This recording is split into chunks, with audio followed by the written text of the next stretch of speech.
نحمده ونصلي على رسوله الكريم اما بعد فاعوذ باللہ من الشیطان الرجیم بسم اللہ الرحمن الرحیم۔ آج ہمارے فرض علوم کورس کا سبق نمبر 19 ہے، پیج نمبر 190 سے ہم پڑھیں گے محبوبان خدا سے مدد طلب کرنا۔ آج یہ ہمارا ٹاپک ہے عقیدے کے حوالے سے۔ اولیاء سے مدد طلب کرنا کیسا ہے؟ ان سے استمداد و استعانت، اس کا مطلب ہے کہ مدد طلب کرنا محبوب ہے۔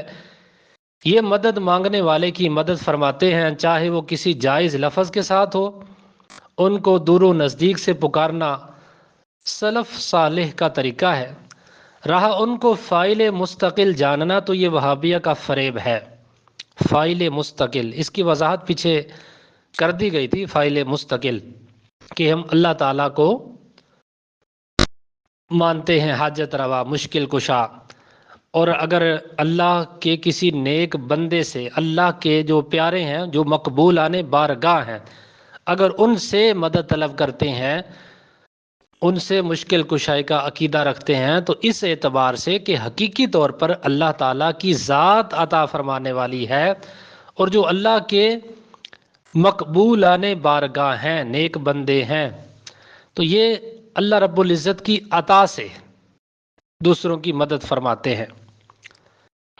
مسلمان کبھی ایسا خیال نہیں کرتا، مسلمان کے فعل کو خام خواہ کبھی پر ڈالنا وہابیہ کا یہ خاصہ ہے۔ یعنی یہ اس قسم کے لوگ جو ہیں الزامات وغیرہ لگا دیتے ہیں، لیکن اہل سنت و جماعت کا ایسا کوئی عقیدہ نہیں ہے کہ انبیاء کرام، صحابہ کرام ذاتی طور پر مدد فرماتے ہیں۔ ذاتی طور پر اللہ تعالیٰ ہی مدد فرماتا ہے، اللہ تعالیٰ ہی مشکل کشائی فرماتا ہے۔ تو اللہ تعالیٰ کے جو نیک بندے ہیں، تو یہ اللہ تعالیٰ کی عطا سے، یہ اہل سنت و جماعت کا عقیدہ ہے۔ اولیاء اللہ اور انبیاء کرام سے مدد مانگنا جائز ہے، جبکہ اس کا عقیدہ یہ ہو کہ حقیقی امداد تو اللہ تعالیٰ ہی کی ہے، یہ حضرات اس کے مظہر ہیں، اور مسلمان کا یہی عقیدہ ہوتا ہے۔ کوئی جاہل کسی بھی ولی کو خدا نہیں سمجھتا۔ سوال: محبوبان خدا سے استعانت کے جواز پر کچھ دلائل بیان کر دیں۔ جواب: محبوبان خدا سے استعانت کے جواز پر قرآن و حدیث سے متعدد دلائل موجود ہیں، ان میں سے کچھ دلائل درج ذیل ہیں۔ جیسے کہ قرآن پاک میں ہے، یہاں پر پارہ نمبر 28 سورہ تحریم کی آیت نمبر 4 نقل کی گئی، جس کا ترجمہ یہ ہے کہ بے شک اللہ اپنے نبی کا مددگار ہے، بے شک اللہ اپنے نبی کا مددگار ہے، اور جبریل اور نیک مسلمان اور اس کے بعد سب فرشتے مدد پر ہیں۔ فَإِنَّ اللَّهَ هُوَ مَوْلَاهُ وَجِبْرِيلُ وَصَالِحُ الْمُؤْمِنِينَ وَالْمَلَائِكَةُ بَعْدَ ذَلِكَ ظَهِيرٌ۔ اب اس آیت مبارکہ میں اگر آپ غور کریں تو دیکھیں کہ اللہ تعالیٰ تو مددگار ہے، لیکن آگے فرمایا جا رہا ہے ہوا مولاہ وجبریل، جبریل بھی مددگار ہے، وصالح المؤمنین، اور صالح نیک بندے وہ بھی مددگار ہیں، اور اس کے بعد فرشتے مدد پر ہیں۔ اللہ تعالیٰ ارشاد فرماتا ہے، یہ پارہ نمبر 6 سورۃ المائدہ آیت نمبر 55 ہے۔ فرمایا اے ایمان والو، تمہارا مددگار نہیں مگر اللہ اور اس کا رسول، اور وہ ایمان والے جو نماز قائم رکھتے ہیں اور زکوٰۃ دیتے ہیں اور رکوع کرنے والے ہیں۔ ایک اور مقام پر اللہ تعالیٰ نے ارشاد فرمایا، ترجمہ: اور کیا خوب تھا اگر وہ راضی ہوتے خدا اور رسول کے دیے پر، اور کہتے ہمیں اللہ کافی ہے۔ اب دے گا اللہ ہمیں اپنے فضل سے اس کا رسول، اب دے گا اللہ تعالیٰ اپنے فضل سے اور اس کا رسول، بے شک ہم اللہ کی طرف رغبت والے ہیں۔ اس آیت میں اللہ رب العزت نے اپنے ساتھ رسول اللہ صلی اللہ تعالیٰ علیہ وآلہ وسلم کو دینے والا فرمایا ہے۔ اسی طرح حضرت عیسیٰ علیہ السلام کے متعلق قرآن مجید میں ہے ترجمہ کہ حضرت عیسیٰ علیہ السلام بولے، کون میرے مددگار ہوتے ہیں اللہ کی طرف، حواریوں نے کہا کہ ہم دین خدا کے مددگار ہیں۔ یہ پارہ نمبر 3 ہے، سورہ آل عمران ہے، آیت نمبر 52 ہے، 52۔ قال من انصاری الی اللہ قال الحواریون نحن انصار اللہ۔ اللہ اکبر۔ قال الحواریون نحن انصار اللہ۔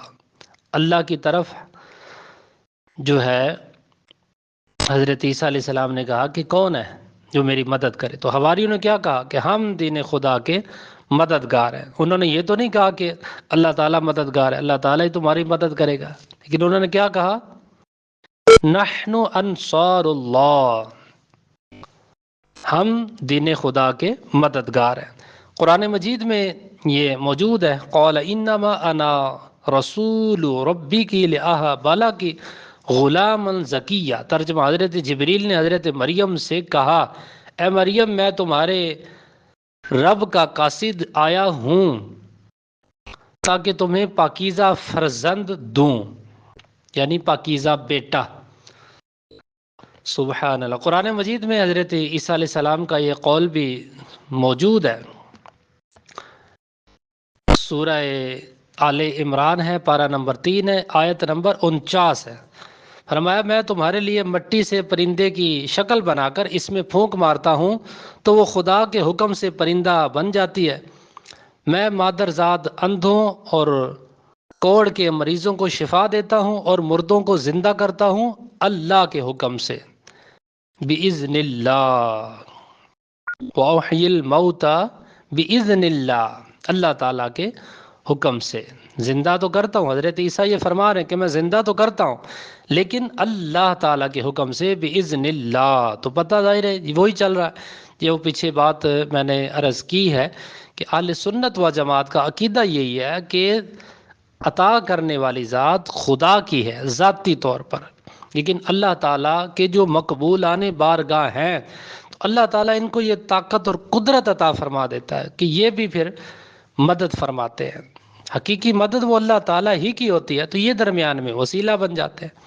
تو معلوم ہوا کہ حضرت عیسیٰ علیہ السلام اللہ تعالیٰ کی عطا سے بجان کو جان بخشنے والے، اندھوں کو آنکھیں عطا فرمانے والے اور کوڑی کے مریضوں کو شفا دینے والے ہیں۔ قرآن مجید میں ایک اور مقام پر ارشاد فرمایا، اغناہم اللہ ورسولہ من فضلہ۔ ترجمہ، ان کو اللہ اور اس کے رسول نے اپنے فضل سے غنی کر دیا۔ سبحان اللہ، اپنے فضل سے غنی کر دیا اللہ اور اس کے رسول نے۔ حضرت ابن عباس رضی اللہ تعالی عنہما سے یہ روایت ہے کہ رسول اللہ صلی اللہ تعالی علیہ وآلہ وسلم نے ارشاد فرمایا، بھلائی اور اپنی حاجتیں ان لوگوں سے مانگو جن کے چہرے عبادت الہی سے روشن ہیں۔ سبحان، یہ کون فرما رہے ہیں؟ مدینے کے تاجدار، کہ بھلائی اور اپنی حاجتیں ان لوگوں سے مانگو، کن لوگوں سے؟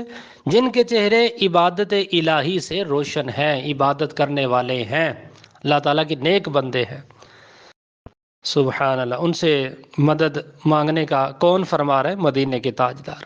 حضرت ابن عمر رضی اللہ تعالی عنہما سے یہ روایت ہے کہ رسول اللہ صلی اللہ تعالی علیہ وآلہ وسلم فرماتے ہیں، اللہ کے کچھ بندے ہیں کہ اللہ تعالیٰ نے انہیں حاجت روائی خلق کے لیے،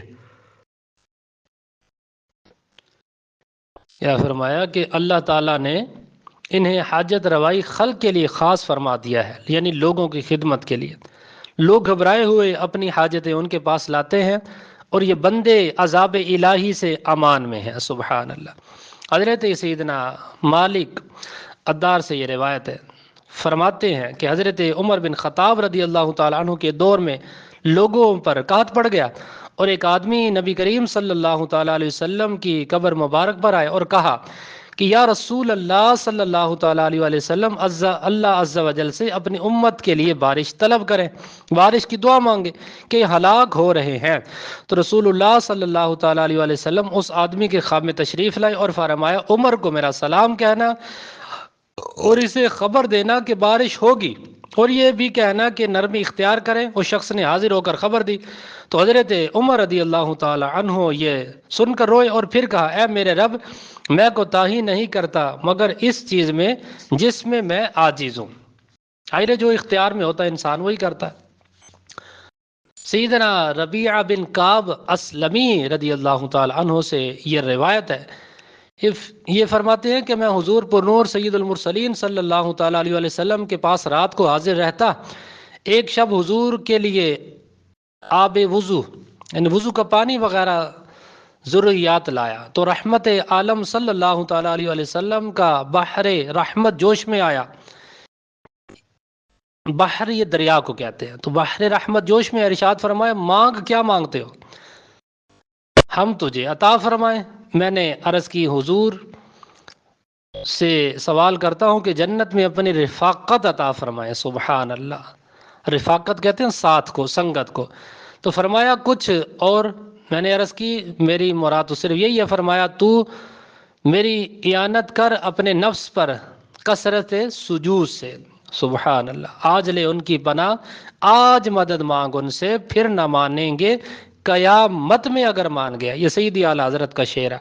تو اس روایت سے بھی یہی پتہ چل رہا ہے کہ سرکار جو ہے عطا فرمانے والے ہیں، سرکار کو اختیارات عطا کیے گئے ہیں، مدد فرماتے ہیں۔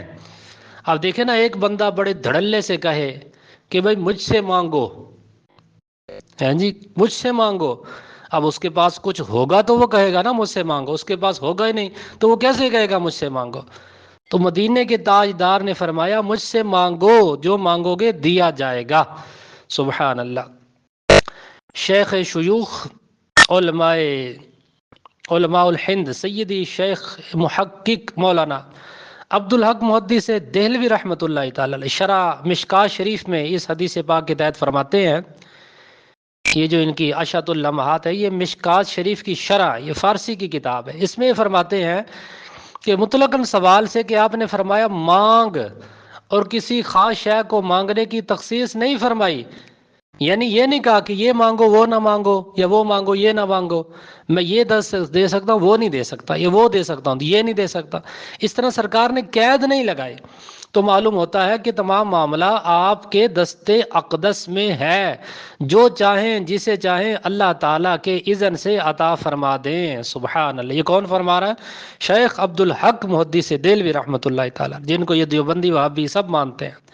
یہ شیخ محقق نے اس کے تحت یہ لکھا ہے۔ سبحان اللہ۔ امام اہل سنت حضرت امام احمد رضا خان رحمۃ اللہ تعالیٰ اس حدیث پاک کے تحت فرماتے ہیں الحمدللہ، یہ جلیل و نفیس حدیث یعنی صحیح حدیث اپنے ہر جملے سے وہابیت کش ہے۔ جملے سے یعنی یہ جو حدیث پاک ہے نا، اپنے ہر جملے سے وہابیت کش ہے، ان کے اوپر جو ہے نا یہ یوں سمجھ لے کہ تمانچہ ہے۔ حضور اقدس خلیفۃ اللہ العظم صلی اللہ تعالی علیہ وسلم کا مطلقاً بلا قید و بلا تخصیص ارشاد فرمانا، سل، مانگ، کیا مانگتا ہے؟ سل کا مطلب ہوتا ہے مانگ۔ سبحان اللہ۔ جان وہابیت پر کیسا پہاڑ ہے، جس سے ظاہر ہے، صاف ظاہر ہے کہ حضور ہر قسم کی حاجت روائی فرما سکتے ہیں، دنیا و آخرت کی سب مرادیں حضور کے اختیار میں ہیں۔ سبحان اللہ۔ جب تو بلا قید ارشاد ہوا مانگ کیا مانگتا ہے، یعنی جو جی میں آئے مانگو، ہماری سرکار میں سب کچھ ہے۔ سبحان اللہ، سب کچھ عطا کیا جائے گا۔ اور اگر تو دنیا و آخرت کی بھلائی چاہتا ہے تو اس کی بارگاہ میں اور جو چاہتا ہے مانگ لے۔ یہ شعر جو ہے حضرت شیخ محقق شیخ عبدالحق محدث دہلوی رحمۃ اللہ تعالی علیہ کا ہے کہ قصیدہ نعتیہ حضور پر نور سید عالم صلی اللہ تعالی علیہ وسلم میں عرض کیا ہے۔ پھر اس حدیث جلیل میں سب سے بڑھ کر جان وہابیہ پر یہ کیسے آفت کہ حضور اقدس صلی اللہ تعالی علیہ وسلم کے اس ارشاد پر حضرت ربیعہ خود حضور سے جنت مانگتے ہیں۔ کہا اسألوک مرافقتک فی الجنہ، اسألوک مرافقتک فی الجنہ، میں حضور سے سوال کرتا ہوں کہ جنت میں رفاقت ولا عطا ہو، سرکار کی رفاقت مل جائے، بس سرکار کی سنگت مل جائے۔ سبحان اللہ۔ وہابی صاحبو، یہ کیسا کھلا شرک کے وہابیت ہے جسے حضور مالک جنت صلی اللہ تعالی وسلم قبول فرما رہے ہیں۔ سبحان اللہ۔ تو اعلیٰ حضرت یہ جواب دے رہے ہیں فتاوی رضویہ میں، اعتراض کا، یہ جو اعتراض کرتے ہیں نا وہابی قسم کے لوگ کہ حضور سے نہ مانگو، اب یہاں تو حضور خود فرما رہے ہیں کہ مجھ سے مانگو۔ اب ایک بندہ دے سکتا ہے تو وہ کہے گا نا مجھ سے مانگ لو بھائی۔ علامہ علی قاری علیہ رحمۃ اللہ الباری، مرقات شرح مشکات میں، یہ بھی مشکات شریف کی شرح ہے مرقات، تو یہ اس میں فرماتے ہیں کہ حضور اقدس نے مانگنے کا حکم مطلقاً دیا۔ اس سے جو ہے مستفاد ہوتا ہے کہ اللہ عز و جل نے حضور کو عام قدرت بخشیا کہ خدا کے خزانوں سے جو چاہے عطا فرما دے، سبحان اللہ۔ حاکم حکیم داد و دوا دیں یہ کچھ نہ دیں، مردود یہ مراد کس آیت خبر کی ہے، سبحان اللہ۔ حضرت عتبہ بن غزوان رضی اللہ تعالیٰ عنہ سے روایت ہے کہ نبی اکرم صلی اللہ تعالیٰ علیہ وآلہ وسلم نے ارشاد فرمایا، جب تم میں سے کوئی شخص کسی چیز کو گم کر دے یا اسے مدد کی حاجت ہو اور وہ ایسی جگہ ہو جہاں کوئی ہمدم نہیں، اس کی سننے والا نہیں، مدد کرنے والا نہیں، تو اسے چاہیے کہ یوں پکارے، اے اللہ کے بندوں میری مدد کرو، اے اللہ کے بندوں میری مدد کرو، کہ اللہ کے کچھ بندے ایسے ہیں جنہیں یہ نہیں دیکھتا، وہ اس کی مدد کر دیں گے۔ یہ پکار مجرب جو ہے تجربہ شدہ ہے، سبحان اللہ، یہ حدیث پاک ہے۔ محدثین کا عقیدہ، عظیم محدث امام ذہبی تذکرۃ الحفاظ میں یہ لکھتے ہیں کہ حضرت ابی بکر بن ابو علی فرماتے ہیں کہ میں طبرانی اور شیخ رحمہم اللہ مدینہ میں رہا کرتے تھے، ہمارا خرچ ختم ہو گیا، جس طرح بندہ سفر میں ہوتا ہے نا پیسے ختم ہو جاتے ہیں، تو یہ فرماتے ہیں ہمارا خرچہ جو ہے، ہمارے پاس پیسے وغیرہ وہ خرچ ہو گیا، ہمارا خرچہ ختم ہو گیا اور ہم تنگ دستی کا شکار ہو گئے۔ ایک دن عشاء کے وقت نبی کریم صلی اللہ تعالیٰ علیہ وسلم کے روضہ پاک پر حاضر ہوئے اور عرض کی، یا رسول اللہ ہم بھوک سے نڈال ہیں۔ امام طبرانی کہنے لگے، بیٹھ جاؤ، یا ہمیں کھانا مل جائے گا یا موت آ جائے گی۔